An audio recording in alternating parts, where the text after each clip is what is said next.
देखिए ये गुजरात का जो इलाका है जहाँ पर ट्रेडिशनली नमक बनता है पहले से, वो इलाका है लिटिल रन ऑफ कच्छ। और लिटिल रन ऑफ कच्छ जो है वो 4 डिस्ट्रिक्ट से घिरा हुआ है, Patan district, Surendranagar district, Morbi district और कच्छ डिस्ट्रिक्ट। और वो एक ट्रायंगल है।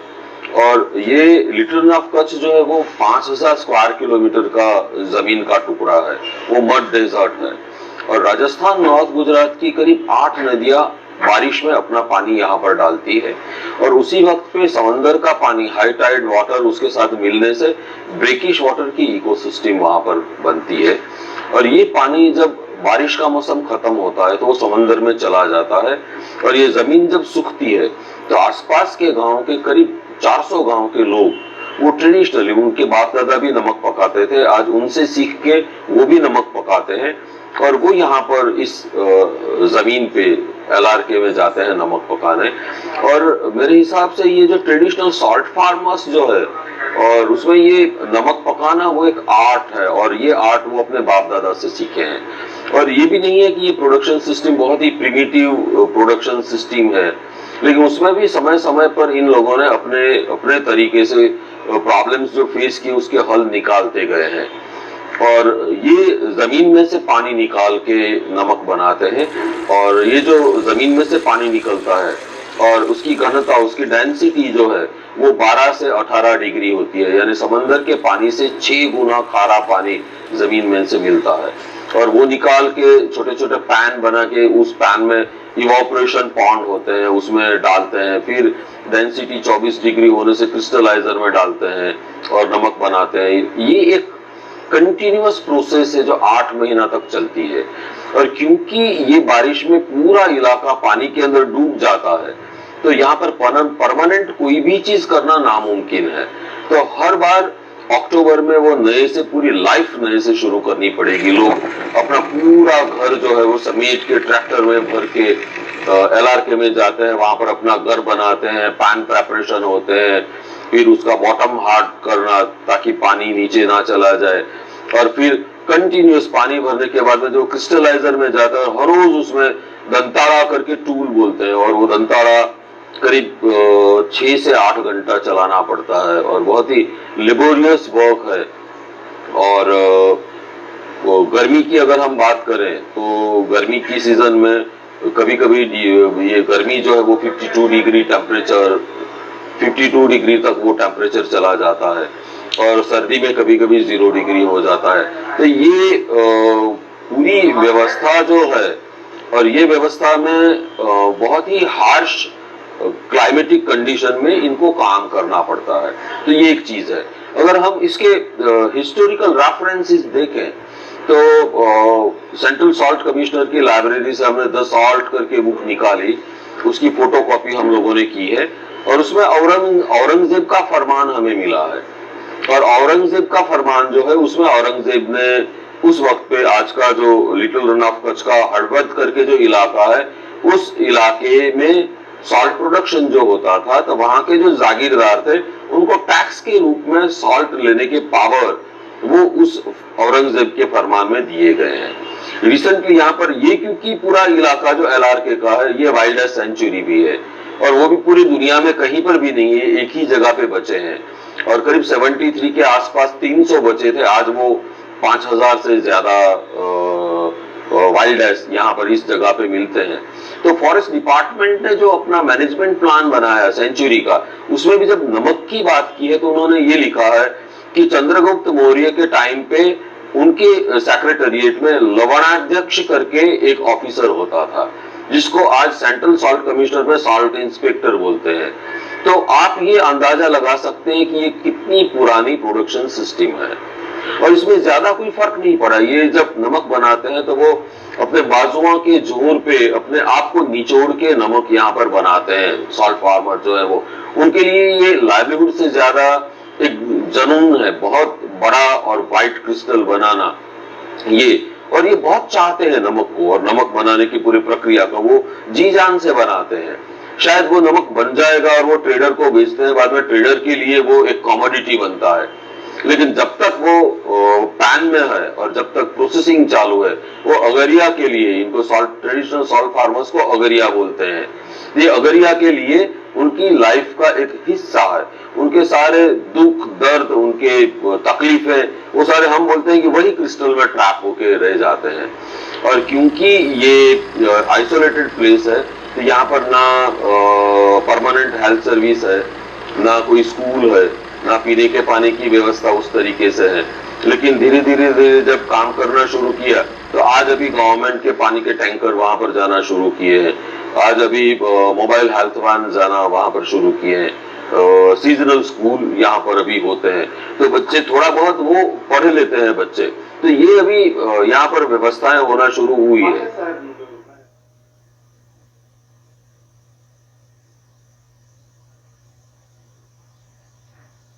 अगर वो मिट्टी जो है वो बवंडर में आके वो अगर पैन पे गिरती है, तो पूरा उनका पूरे सीजन का बनाया हुआ सॉल्ट, उनकी पूरी मेहनत जो है वो पानी में जाएगी, वो नमक कोई नहीं खरीदेगा उनका। तो ये जैसे पूरी अपनी जिंदगी लगा देते हैं। और साथ में मिलता है कि हमने जब इनको पूछा कि आप कर्जा लेके जाते हो, पैसा नहीं है, जब वापस आते हो तो आपके सर पे कर्जा और बढ़ जाता है, आप क्यों जाते हो, आप क्यों नमक बनाते हो? अगर नहीं जाओगे तो कम से कम आपका कर्जा तो नहीं बढ़ेगा। तो बोले कि हम जाते हैं इसलिए हमें कर्जा मिलता है, हम 8 महीना जिंदा रहते हैं। तो ये इनका कहना था। तो हमें लगता है कि कहीं ना कहीं ये चीजें जो है उसमें आज ये LRK का सॉल्ट प्रोडक्शन और मिकेनाइज सॉल्ट प्रोडक्शन अभी इतना सस्ता होता है, और बाजार में तो दोनों सॉल्ट है। और ये हाथ से बना हुआ नमक उसको मशीन से बने हुए नमक के साथ अपनी कंपटीशन करनी पड़ती है, और हर बार ये सब्सिडाइज होता है। वो अगरिया अपनी लाइफ सैक्रिफाइस करके इसको सब्सिडाइज करते हैं। तो ये जब हम अंदर जाएंगे, नीचे डुबकी लगाएंगे, उनको सुनेंगे, तो हमें ये लगेगा कि बहुत सारे दुख दर्द और आंसू अगरिया के जो उसी क्रिस्टल के अंदर टैप हुए। नमक बनाने की वजह से, यानी ऑक्यूपेशनल हेल्थ के प्रॉब्लम अगर हम देखें, तो आपको जब नमक पकता है आपका, तो लास्ट फेज में जिस नमक में आप 8 घंटा रहते हो और उसको प्रोसेस करते हो, वो ब्राइन जो है, वो ब्राइन की डेंसिटी 24 डिग्री होती है। 24 डिग्री डेंसिटी ब्राइन में आप जब नमक को दंताड़ा से इधर से उधर करोगे, तो उसके जो शार्प एजिस है वो पैर में लगेंगे, पैर में कट्स आते हैं। और हाई डेंसिटी ब्राइन जो है वो आपकी बॉडी में इंजेक्ट होता है, उससे high blood pressure, heart collapse होना, ये सारी चीजें होते हैं। पीने का पानी पूरा नहीं मिलता है, तो पानी नहीं मिलने से, और सबसे ज्यादा पसीना इसी वक्त पे होता है, तो डिहाइड्रेशन होना, उसमें पानी स्नान करने के लिए नहीं मिलेगा। कभी कभी हफ्ता 10 दिन में एक बार स्नान कर लिया, तो स्किन डिसीज जो है वो बहुत कॉमन आपको देखने यहाँ पर मिलेंगे। और यहाँ पर कुपोषण बच्चों में और महिलाओं में बड़ी तादाद में आपको देखने मिलेगा। और एक जमाने में कहा जाता था कि ये खुले पैर जब सॉल्ट प्रोसेसिंग होता था, तो अपनी चमड़ी के अंदर वो नमक के बारीक जो पार्टिकल्स वो डिपोजिट होते हैं, तो अगरिया का पूरा बॉडी जलेगा, लेकिन उनके पैर नहीं जलते थे, और काट के उसको समंदर में डालना पड़ता था। अभी आज धीरे धीरे इस परिस्थिति में परिवर्तन आ रहा है, लेकिन हम ये नहीं कह सकते हैं कि इनके सारे तकलीफें दूर हुए हैं। आज भी ये जाते हैं, नमक बनाते हैं, 8 महीना जाते हैं, 4 महीना गांव में आते हैं, और कोई एक प्रोडक्शन सिस्टम जिसके फोक सॉन्ग हो, ये यहाँ पर है। और करीब 300-400 साल पुराने अगरिया के गाने हैं, उनकी महिलाएं वो नमक बनाते वक्त वो हर प्रोसेस के साथ जुड़ा हुआ एक गाना, और वो गाने गाते रहते हैं, उसमें ऐड होते रहते हैं। उसमें जो गुजराती भाषा के शब्द जो इस्तेमाल हुए हैं वो आज के दिन की मेन स्ट्रीम गुजराती के नहीं है, वो 200, 300, 400 साल पुरानी गुजराती के शब्द है। और उसमें वो सारी चीजें उनकी डेली लाइफ में, उनके सपने, उनके दुख, वो सारे उन गानों में भी भरे हुए पड़े मिलेंगे आपको।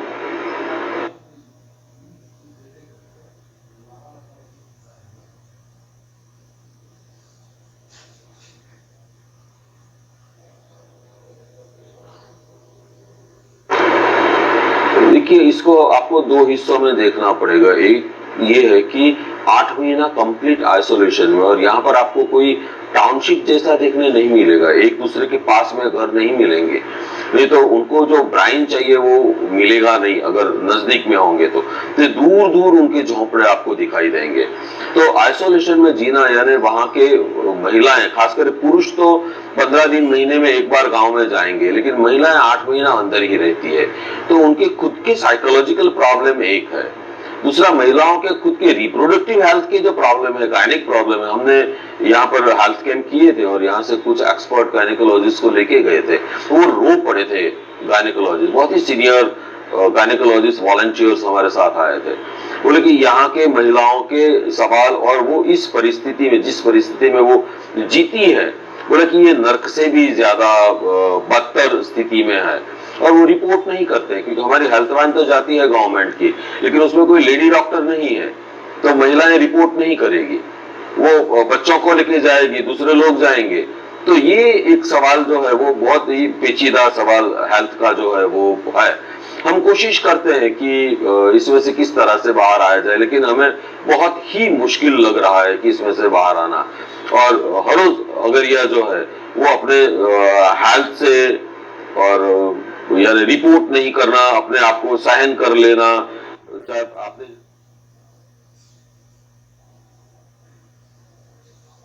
कि पानी नहीं होने से फिर किडनी के प्रॉब्लम, स्टोन जो है वो बहुत कॉमन है, फिर ये स्किन डिसीज जो है वो बहुत कॉमन है।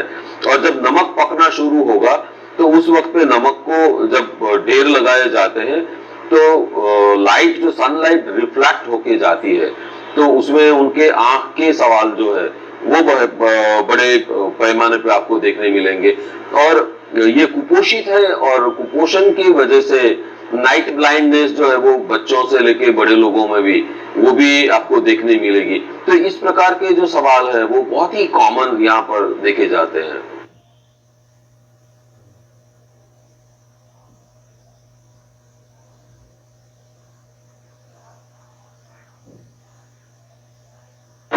देखिए, ये सदियों से यहाँ पर जाते हैं, आजादी के पहले से जाते हैं, उनके बाप दादा जाते थे, आज वो लोग जाते हैं जो है आज के दिन पे है वो जाते हैं। ये जमीन तो किसी की नहीं है, जमीन तो सरकार की जमीन है, लेकिन क्योंकि ये सेंचुरी है इसलिए ये सेंचुरी की जमीन मानी जाती है। अगर हम और कहीं पे होते तो अगर हमारी जमीन या जमीन के ऊपर हमारे नमक पकाने के जो राइट्स जो है, हक जो है, उसको अगर गवर्नमेंट ने कोई तरीके से रिकॉग्नाइज किया होता तो हमें बैंक फाइनेंस मिलता। आज के दिन पे इनको बैंक फाइनेंस नहीं मिलता है, और एक ही वजह है, क्योंकि ये जमीन जो है वो उनकी नहीं है, सेंचुरी की लैंड है। ये बहुत बड़ा इशू है।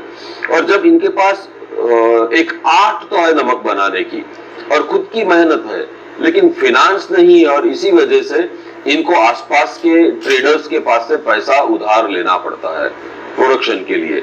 और ये जब उधार पैसा लेते हैं उसी वक्त उनके नमक के दाम तय होते हैं, और जिनसे उन्होंने पैसा लिया है उसी ट्रेडर को उनको नमक बेचना होगा। तो आज इस साल जो है वो करीब 240 के आसपास टन, यानी 24 पैसा केजी, जो हम बाजार में 18-20 रुपया 25 रुपया केजी नमक खरीदते हैं, वो नमक अगर यह अपनी सारी मेहनत, फ्यूल, सब कुछ लगा के उसके सारे प्रोडक्शन के इनपुट्स को क्वांटिफाई करके उसके बाद में वो जो ट्रेडर को बेचते हैं तो उसका उनको 24 पैसा पर केजी मिलता है। तो ये परिस्थिति है। और ट्रेडर्स जो है वो नमक जो है वो ट्रेडर्स वहां से उठा के ले आते हैं, प्रोसेस करते हैं, प्रोसेस करके फिर वो बेचते हैं। तो उनका जो नमक जाता है बाजार में वो कहीं ना कहीं 650 से 800, 850 रुपया टन के हिसाब से जाता है। तो ये जो गैप है, ये गैप बहुत बड़ा गैप है। और इसको हम अगर देखें तो सरकार अगर सपोर्ट प्राइस जैसे दूसरे धान के लिए है, वैसे नमक के लिए अगर सपोर्ट प्राइस या और कोई ऐसा मैकेनिज्म जिससे इनके फायर वेजेस एंश्योर हो पाए। और हम इनको मजदूर नहीं कहते हैं, ये सॉल्ट फार्मर है, और ये पूरी प्रोडक्शन प्रोसेस जो है वो खेती की जैसी है, जमीन के ऊपर होती है। जैसे किसान हल चलाता है, ये दंतारा चलाते हैं, उसमें 8 महीना चलाते हैं। किसान जैसे अपने क्रॉप को बोलते हैं कि ये हमारा गेहूं का क्रॉप है, चावल का क्रॉप है। यहाँ के अगरिया जो है ये अपने सॉल्ट का क्रॉप, इसको पाक बोलते हैं। ये जब नमक बनाना शुरू करते हैं तो इनिशियली क्रिस्टलाइजर के अंदर ये एक लोकल ग्रास जिसको जिप्टा बोलते हैं वो डालते हैं, और जिप्टा अंदर से वो पोरस मटेरियल है तो पानी खींचता है, तो पानी खींच लेगा तो उसी वक्त पे बहुत ही बारीक सॉल्ट के पार्टिकल जो है वो उस ग्रास की परत पे लग जाते हैं, फिर उसको झाड़ देते हैं पैन में और बोलते हैं ये हमारे सीड है, और उसमें हर एक छोटा जो क्रिस्टल है वो हर एक छोटा क्रिस्टल जो है वो उसके ऊपर फर्दर क्रिस्टलाइजेशन शुरू होता है और वो फिर बड़ा क्रिस्टल बन के बाहर आता है। तो इनकी पूरी प्रोडक्शन सिस्टम जो है वो एग्रीकल्चर प्रोडक्शन सिस्टम से मिलती है, लेकिन इनके लिए सपोर्ट प्राइस मैकेनिज्म नहीं है, इनके लिए क्रॉप इंश्योरेंस नहीं है, तो सारे रिस्क जो है वो अगरिया खुद के कंधे पे लेके चलते हैं। अगर प्रॉफिट हुआ तो वो ट्रेडर का होता है, और लॉस जितना हुआ तो वो अगरिया के सर पे होता है।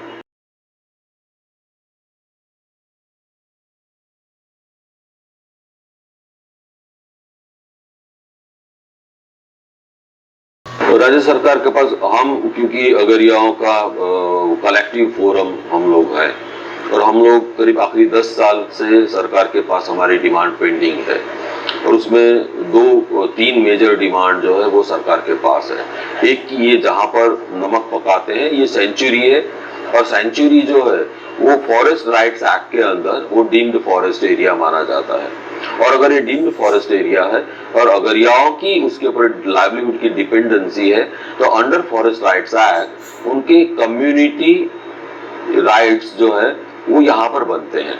हमने सरकार को ये कहा है, और हमारी पूरी लड़ाई इस मुद्दे के ऊपर फोकस हुई है, और उसमें हम ये कहते हैं सरकार को कि अंडर एफआरए आप सीजन में 8 महीना अगरियाओं के नमक बनाने के अधिकार को आप रिकॉग्नाइज कीजिए, यानी सीजनल कम्युनिटी यूजर राइट आप दीजिए, जिससे जमीन जो है उसकी मालिकी सेंचुरी के पास रहेगी, लेकिन अगरिया अगर लीगली वहां पर जाके नमक बना पाते हैं तो उनके लिए बैंक फाइनेंस का एक दरवाजा खुलेगा। ये पहली डिमांड है, ये अगर होता है तो हमारा 50% काम खत्म होता है। दूसरा जो है कि आप फाइनेंशियल इंक्लूजन के आपके प्रोग्राम है नाबार्ड से लेके दूसरे बैंक वो अपने फाइनेंशियल इंक्लूजन प्रोग्राम लेके चलते हैं, अगरिया के लिए फाइनेंशियल इंक्लूजन प्रोग्राम क्यों नहीं है?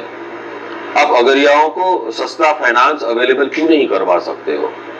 आप चाहो तो करवा सकते हो, आप बड़े फैक्ट्रीज को बड़े लोन दे सकते हो, वो लोग लोन नहीं भर के परदेश चले जाएंगे, वो पैसा बैंक का डूबेगा, लेकिन अगरिया के लिए आपके पास पैसा नहीं है, तो अगरिया को उस प्रोडक्शन सिस्टम में कैपिटल चाहिए, वो कैपिटल सस्ता ब्याज पे आपको देना चाहिए। तो ये दूसरी डिमांड है। थर्ड डिमांड जो है वो क्रॉप इंश्योरेंस जो है ये, और सपोर्ट प्राइस ये है। तो ये चार चीजें, अगर 4 या 5 चीजें अगर बेसिक चीजें होती है तो अगरिया की लाइफ को बदलना वो नामुमकिन नहीं है, लेकिन इसमें राजकीय इच्छा शक्ति होनी चाहिए। आप अगर वाइब्रेंट समिट आप करते हैं और उसमें इन्वेस्टमेंट आए ये सोचते हैं, आप इवन सॉल्ट इंडस्ट्री में सॉल्ट बेस्ड इन्वेस्टमेंट आए ये भी सोचते हैं, तब आप सोचते हो कि एसओपी कैसे ज्यादा बनेगा ताकि हम खाद का इंपोर्ट हमारा कम हो, और हमारे यहाँ अगर एसओपी बनाना होगा तो ये इसकी नमक की नमक बाय प्रोडक्ट बन जाएगा, और लास्ट प्रोडक्ट जो है वो एसओपी है, म्यूरेट ऑफ पोटास उसमें से निकलेगा, जो आज इंटरनेशनल मार्केट में 45,000 रुपया टन के हिसाब से बिकता है। तो उसमें बड़े इंडस्ट्री आते हैं जिनके लिए नमक कचरा है, और वो नमक का डंपिंग होता है यहाँ पर लोकल मार्केट में। तो वो मार्केट डायनेमिक्स ऐसे खड़े होते हैं जिससे अगरिया का जो नमक है वो उनको मजबूरन अपने कॉस्ट ऑफ प्रोडक्शन से भी नीचे दाम पे बेचना पड़ता है। तो ये जो है सरकार को कहीं ना कहीं इसको कंट्रोल, सरकार जो है वो सबसे बड़ा रेगुलेटर है, और उनको ये या तो अगरियाओं को वैकल्पिक रोजी उनका आपको रिहेबिलिटेशन करना पड़ेगा, यहाँ से निकालना होगा तो, या तो फिर उनको आपको प्रोटेक्शन देना पड़ेगा। वो मार्केट के लिए प्रोटेक्शन हो, वो प्रोडक्शन के लिए प्रोटेक्शन, और प्रोडक्शन के लिए उनको लोन से लेके सपोर्ट प्राइस से लेके इंश्योरेंस का जो कवर है ये देना, ये हो, लेकिन ये करना पड़ेगा। सरकारें, हम जब बात करते हैं वेलफेयर के लिए बोलते हैं हमें कोई प्रॉब्लम नहीं है, जितना पैसा चाहिए उतना दिया है, देते हैं, करते हैं, लेकिन वेलफेयर से लाइफ चेंज नहीं कर सकते हैं। अब अगरिया को वो भीख का टुकड़ा नहीं चाहिए, अगरिया को उनके हक चाहिए।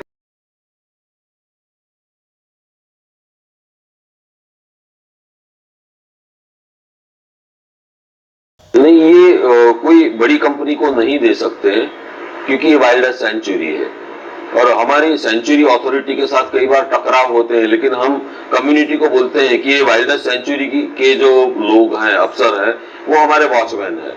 ये अगर सेंचुरी डिक्लेयर नहीं हुआ होता तो यहाँ पर बड़े कॉर्पोरेट आके जमीनें हड़प करके चले गए होते। लेकिन सेंचुरी है, इसलिए सेंचुरी के रिसोर्सेज का कमर्शियल एक्सप्लॉयटेशन उस तरीके से बड़े कैप्टिव सॉल्ट वर्क आए, ये नहीं हो सकता है।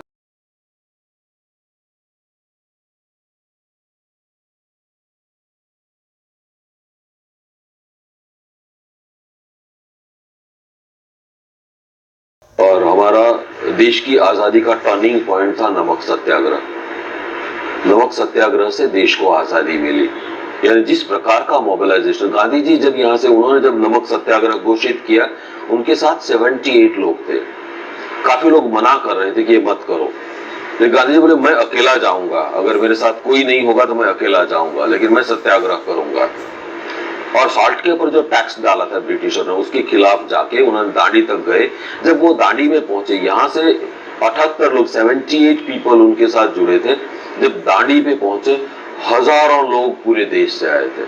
सबने चुटकी भर नमक वहां से उठाया और वो नमक सत्याग्रह, और उसमें ब्रिटिश गवर्नमेंट ने जिस तरह से वहां पर लोगों को दबाया, पूरा आंदोलन को तोड़ने की कोशिश की, उससे मोबिलाइजेशन और स्ट्रांग हुआ और हमारे देश की आजादी की लड़ाई जो है उसकी स्पीड भी बढ़ी और लोग साथ में जुड़े। जिस नमक ने देश को आजादी दिलाई, वो नमक बनाने वाले आज खुद अगर हम देखें तो ऐसी परिस्थिति में हमारे देश, आजाद देश की ऐसी परिस्थिति में है कि वो गुलाम के भी कुछ राइट्स होते हैं। यहाँ पर आपको वो सीधा वो गुलामी दिखेगी नहीं, लेकिन उनकी जो डिपेंडेंसी है और कोई, हम जब इनको पूछे कि आप नमक क्यों बनाते हो, आप और कुछ क्यों नहीं करते, बोले कि देश का बंटवारा जब नहीं हुआ था तो उस वक्त पे हम आज के पाकिस्तान के सिंध प्रांत में ये अपने चावल के खेतों में मजदूरी करने जाते थे। बोले कि अब तो दो देश अलग हो गए, अब हम सिंध प्रांत में चावल के खेत में मजदूरी करने नहीं जा सकते हैं। यहाँ के आसपास की जमीनें खारी जमीन है, वहां पर जो होगा वो कृषि पैदाश वो बहुत कम और कुछ किस्म की चीजें ही होगी। अभी नर्मदा का पानी वहां पर गया, कैनाल का पानी, लेकिन वो पानी ज्यादा से ज्यादा 5 साल बाद वो जमीनें और खराब हो जाएगी, क्योंकि जमीन की खुद की एक इनहेरेंट सैलिनिटी है, तो दिन तो और बुरे आने वाले हैं। तो ये जो सारी चीजें हैं, उसमें फिर से मैं नमक पे और अगरिया पे आता हूँ।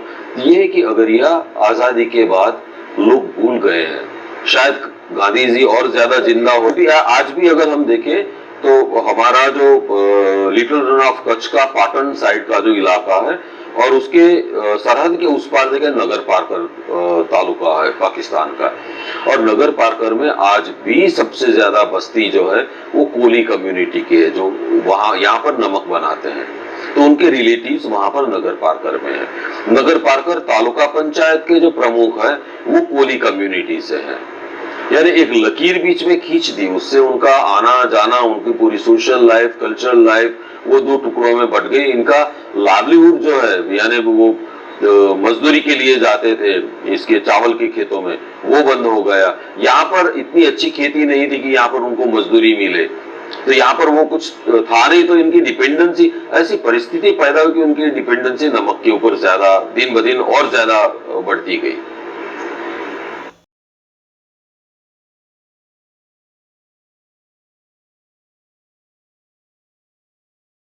सर मैं आपको सीधा अगर जवाब दूं ना, तो सरकारें नहीं समझ रही।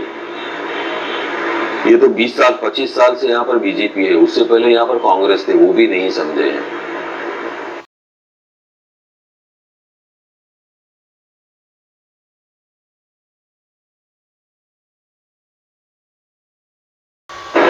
आजादी की लड़ाई तो कांग्रेस जो है, वो आजादी की लड़ाई कांग्रेस लड़ी थी, बीजेपी नहीं लड़ी थी। तो ज्यादा संवेदनशीलता अगर किसी के पास होनी चाहिए तो वो कांग्रेस में होनी चाहिए, कांग्रेस में होनी चाहिए। राहुल गांधी खुद आए थे खारागुड़ा, जिस जगह पे आप कल जाओगे उस जगह पे राहुल गांधी गए थे और ये ट्रेडिशनल सॉल्ट फार्मर से मिले थे, 2 घंटा उनसे बात की थी, उन्होंने सारी बातें उनको बताई थी। लेकिन वो एक इवेंट, मीडिया इवेंट बन के रहेगा, उसके बाद में कभी राहुल गांधी नमक का न नहीं बोले हैं। और मैं बीजेपी का सपोर्टर बिल्कुल नहीं हूँ, बिल्कुल नहीं हूँ। लेकिन ये कहना यह है कि लोग आजादी की लड़ाई के बाद भूल गए। एक जवाहरलाल नेहरू के टाइम पे जब देश आजाद हुआ उस वक्त पे सबसे पहले उस वक्त हम नमक इंपोर्ट करते थे, और जब देश पूरा नमक इंपोर्ट कर रहा था तो सबसे पहले गवर्नमेंट ऑफ इंडिया ने ये सोचा कि नमक का इंपोर्ट कैसे कम किया जाए या बंद हो। तो सॉल्ट के ऊपर जितनी भी पाबंदियां थी वो उन्होंने हटा ली, और उसमें सॉल्ट प्रोडक्शन के लिए जो लाइसेंस वगैरह लेना पड़ता था और जमीनों के लिए जो परमिशन वगैरह लेने पड़ते वो बंद करके सबसे पहला नोटिफिकेशन ये मिनिस्ट्री ऑफ कॉमर्स इंडस्ट्री से जो आया वो ये आया कि स्मॉल स्केल पे नमक बनाने के लिए सरकार की मंजूरी की जरूरत नहीं है और उसके ऊपर कोई सॉल्ट सेस लगेगा नहीं, यानी एनकरेज किया गया। सबसे पहला रिसर्च इंस्टीट्यूट नमक के ऊपर बनाया गया और वो भावनगर में बना गया, central salt and marine chemical research institute करके। और आज उनके जितने भी नमक के अंदर संशोधन हुए हैं वो सब बड़े कॉर्पोरेट को काम में आते हैं, वो संशोधन अगरिया तक नहीं जाते हैं।